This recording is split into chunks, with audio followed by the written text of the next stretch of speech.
नमस्कार दोस्तों।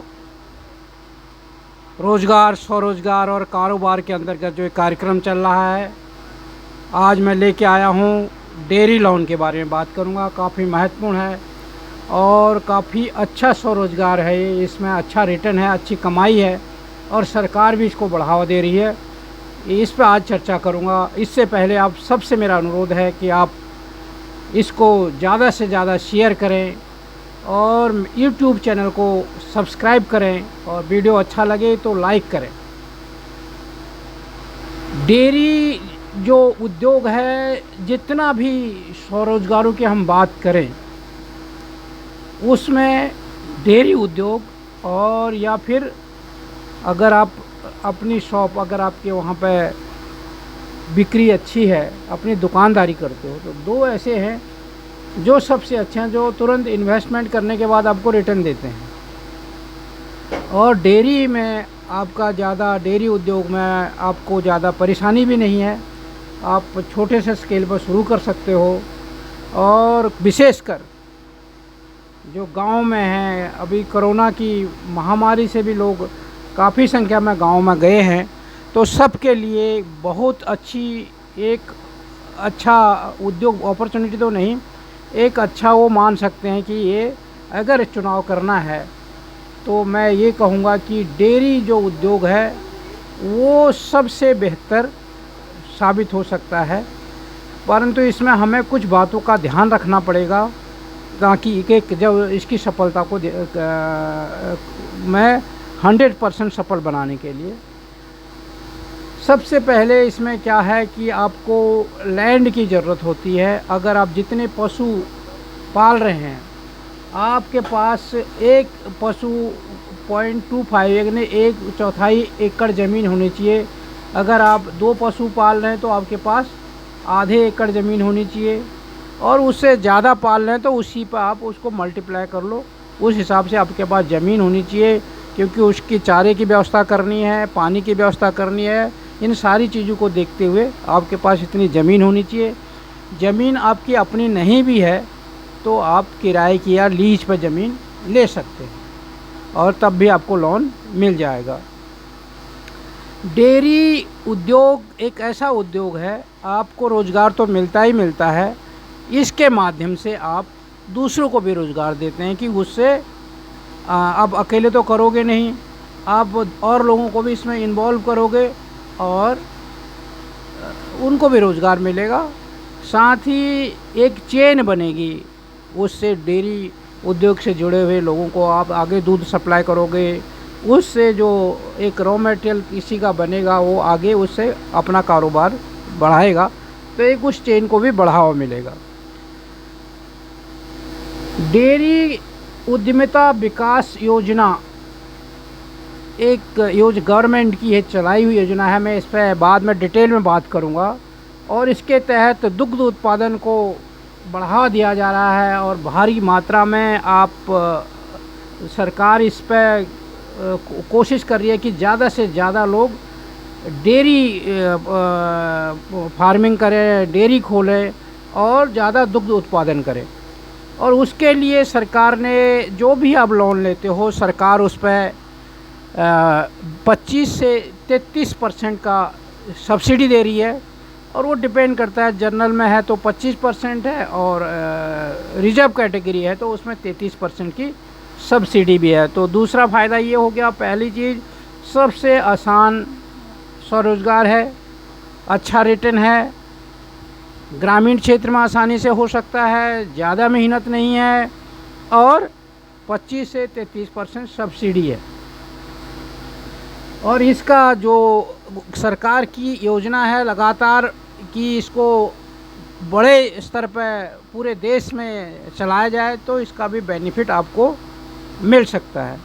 इसके लिए लोन देने के लिए आपको नाबार्ड, जो राष्ट्रीय कृषि एवं ग्रामीण विकास बैंक है, उसके थ्रू आप लोन ले सकते हैं, या फिर वो जिसको रिकमेंड करता है उस बैंक, जो बैंक आपके पास में, वहाँ से ले सकते हैं। परंतु जो आपको ये सब्सिडी मिलेगी ये नाबार्ड के थ्रू मिलेगी। नाबार्ड क्या है उस पर भी मैं आगे वीडियो जारी करूँगा और डिटेल में बताऊँगा कि नाबार्ड क्या है और आप इससे फ़ायदा कैसे ले सकते हैं। नाबार्ड जो है ग्रामीण क्षेत्र में छोटे बड़े उद्योगों की ऋण व्यवस्था नाबार्ड ही करता है, और नाबार्ड ही जो आपके ब्याज में सब्सिडी हो या आपके जो पैसे जो लोन लिया है आपने उसमें सब्सिडी हो, वो नाबार्ड ही देता है। अब इसमें सबसे बड़ी ज़रूरत है कि आप इसमें योग्यता क्या चाहिए, क्या क्या शर्तें हैं लोन के लिए या डेयरी उद्योग के लिए, तो वो आपको विशेष ध्यान देने हैं। वो शर्तें पूरी करना ज़रूरी है। आपका रोज़गार भी चले और बैंक का लोन भी रिटर्न हो। उन चीज़ों को ध्यान में रखते हुए आपको कुछ चीज़ों का ध्यान रखना है कि सबसे पहले आपको ये जानिए कि पशुओं की आवश्यकता की आपको पास, मैंने पहले बताया कि 2 पशु कम से कम होने चाहिए। ऐसा नहीं है कि आपके पास एक पशु है, आप डेयरी उद्योग के नाम पर लोन के लिए अप्लाई कर रहे हैं, तो आपको कम से कम 2 भैंस या 2 गाय से डेयरी शुरू करनी है, और उनको पशु को जो तभी आपका लोन जो होगा अप्रूव होगा। आपकी उम्र 18 से 65 साल होनी चाहिए। मैंने जो ज़मीन है आपके पास प्रति पशु 0.25 यानी 1/4 एकड़ ज़मीन आपके पास होनी चाहिए। अगर आप उससे ज़्यादा पशु, जितना 2 पशु अगर आप करोगे तो आधी एकड़ ज़मीन होनी चाहिए, तो यानी कम से कम आधी एकड़ ज़मीन होनी चाहिए। आपकी अपने नाम पर ज़मीन नहीं है तो आपका आप लीज पे ले सकते हैं, किराए पे ले सकते हैं, और उसका लीज एग्रीमेंट आपके पास होना चाहिए लोन के टाइम पर। अगली बात है कि जो आपका वहाँ के जहाँ पर आप डेयरी खोल रहे हो उधर के आपके पास मूल निवास का प्रमाण पत्र होना चाहिए। वहाँ के आप मूल निवासी होने चाहिए। ये ज़रूरी है कि जहाँ पर डेयरी खोल रहे हो वहीं के उसके आसपास के कहीं भी आपका मूल निवास होना चाहिए। और यदि आपके पास पहले भी आपने बैंकों से लोन लिया है तो वहाँ पर आपका रिकॉर्ड अच्छा होना चाहिए, और वो भी स्टेटमेंट, अगर वो बैंक का लोन का आपने जो लिया है उसकी आपने सही ढंग से पेमेंट कर रहे हो तो वो भी आपकी मदद करेगा आगे उसमें। और ये जो सबसे महत्वपूर्ण बात है यहाँ पर जो ध्यान देने की बात है कि जो आपके पशु आप खरीदते हो, जो ये जहाँ पर चूक करते हैं, हाँ, अक्सर जब डेयरी लोन लेते हैं, भैंस पालते हैं, गाय पालते हैं, तो जो चूक होती है तो वो जो अपने गाय घर में पाली हुई भैंस होती है, घर में पाली हुई गाय होती है, उस पर लोन ले लेते हैं और बाद में वो दूध कम देते हैं, तो आप लोन रिफ़ंड कहाँ से करोगे, आपकी आय नहीं होती। इसलिए हमेशा इस बात का ध्यान देना है, जब भी आप कोई भैंस या गाय के लिए डेयरी के नाम पर लोन लो तो भैंस कम से कम 8 लीटर या जो भी जानवर आप ले रहे हो वो कम से कम 8 या 10 यानी 10 लीटर मान के चलो, औसतन उसका 10 लीटर से ऊपर का दूध देने वाली होनी चाहिए, तभी आपको एक अच्छा रिटर्न मिल सकता है। क्योंकि आप जो ये डेयरी खोल रहे हो या भैंस पाल रहे हो, किसके लिए पाल रहे हो? दूध के लिए। और क्योंकि उसको आपने जो मार्केटिंग करनी है, जो रेवेन्यू आना है वो दूध से आएगा, तो आपका फोकस पहले 2 भैंस होनी चाहिए, 2 जानवर होनी चाहिए, भैंस या गाय कुछ भी, और उनके जो दूध हो वो 10 लीटर के आसपास होना चाहिए। अब इसके लिए आपको क्या क्या डॉक्यूमेंट चाहिए तो मैंने बता दिया, ज़मीन की ज़रूरत कितनी है, उम्र क्या होनी चाहिए, और जो आप उसको वहाँ के मूल निवासी होने चाहिए, उसके आसपास 2 भैंस कितनी दूध देने वाली होनी चाहिए, ये सारी बातों पर यहाँ पर बात हो गई। ये तो हो गई आपकी योग्यता। अब यह है कि आप उसके योग्य हैं, सारी शर्तों को आप पूरा कर रहे हैं, तो अब आती है कि आपको क्या क्या डॉक्यूमेंटों की ज़रूरत पड़ेगी। जब आप लोन अप्लाई करोगे तो आपके पास क्या क्या डॉक्यूमेंट होने चाहिए। तो एप्लीकेशन फॉर्म आप बैंक से ले सकते हैं, आप नाबार्ड से ले सकते हैं, और वहाँ पर अपना जब नाबार्ड के तो हर ज़िले स्तर पर ऑफिस होते हैं, तो उनका प्रतिनिधि जो पंचायत राज सेक्रेटरी या बीडीओ ब्लॉक में बैठते हैं वो आपकी मदद कर सकते हैं, वो आपको फॉर्म दे सकते हैं, या ऑनलाइन भी आप डाउनलोड करके फॉर्म ले सकते हैं, जो उसमें आपने अपने डिटेल भर के लोन के लिए अप्लाई करनी है। उसके बाद आप उसमें अपना पहचान का जो आधार कार्ड है वो लगा सकते हैं, अपना जो वोटर आईडी कार्ड है वो लगा सकते हैं। इसके अलावा जो भी अन्य पहचान पत्र हैं आपके पास जिसमें आपकी फ़ोटो लगी हो वो उसमें लगा सकते हैं। पहचान के लिए आप उसके लिए, और जिसमें बैंक आपका अकाउंट है उसकी कॉपी लगा सकते हैं। जैसे मैंने पहले भी एक वीडियो जारी किया था जिसमें मैंने कहा था कि आप कुछ भी उद्योग शुरू करते हैं तो अपना एक करेंट अकाउंट खोल लें। तो अगर करंट अकाउंट है तो उसकी आप स्टेटमेंट भी लगा लो, उसकी फ़ोटोकॉपी लगा लो, वो आपको मदद करेगा कि आप पहले से ही एक सुव्यवस्थित बिजनेसमैन हो और आप इन सारी चीज़ों को जानते हो। और उसके बाद आप जहाँ पर डेयरी आपने वहाँ का ओपन कर रहे हो वहाँ का मूल निवास प्रमाण पत्र जो मैंने बताया था होना चाहिए, उसका प्रूफ आपको लगाना पड़ेगा। और आवेदन करने आपको जो अपनी फ़ोटो वहाँ पर फॉर्म पर जो जहाँ पर जगह होगी वहाँ पर फ़ोटो लगानी है।